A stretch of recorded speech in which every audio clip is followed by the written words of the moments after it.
Di balik bunyi pelan ventilator, ada napas yang terus berjuang.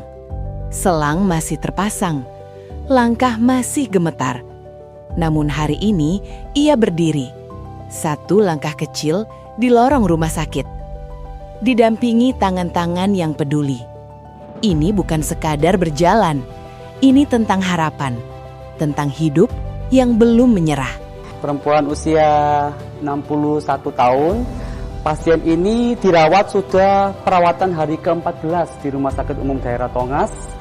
Dan sebelumnya sudah sempat 4 hari masuk di ICU. Terintubasi sudah bisa untuk lepas.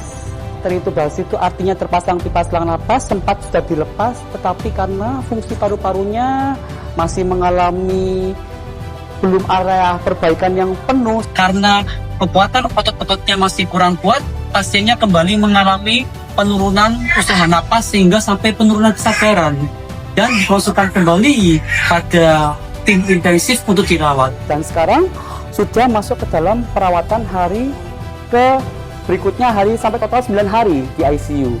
Dan bersama dengan dokter Asih dan juga dokter Umi spesialis penyakit dalam, kami bersama juga dengan dokter Dik Hadi spesialis jantung dan pembuluh darah.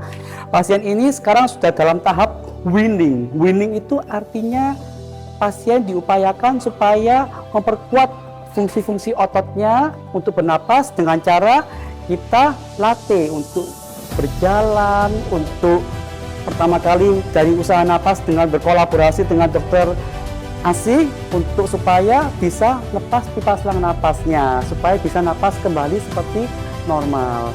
Nah, jadi penyakit dasarnya pasien adalah infeksi paru-paru sebelumnya, tapi juga dengan istilahnya itu paru-paru molor akibat adanya suatu paparan terhadap mungkin ada bahan-bahan iritan sebelumnya. Ketika dirawat di ICU, resiko untuk prolong imobilisasi karena perawatan di ICU dan prolong imobilisasi atau imobilisasi lama di ICU akan mengakibatkan berbagai macam komplikasi dari mulai sistem atas sampai bawah, dari terhadap kesadaran, kognitif, kemudian muskuloskeletal, kemudian otot-otot akan mengecil, kemudian ke fungsi paru-paru juga akan terpengaruh. Maka dari itu, ketika pasien sudah stabil, kita berkolaborasi, pasien sudah hemodinamiknya bagus, kita mulai untuk ajari pasien early mobilisasi.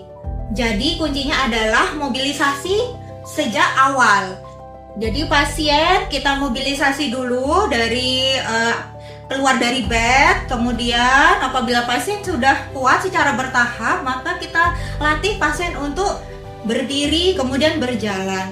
Karena kenapa kita memilih di ruangan seperti terbuka ini, supaya pasien secara kognitif juga merasa lebih rileks, kemudian semangat untuk cepat sembuh.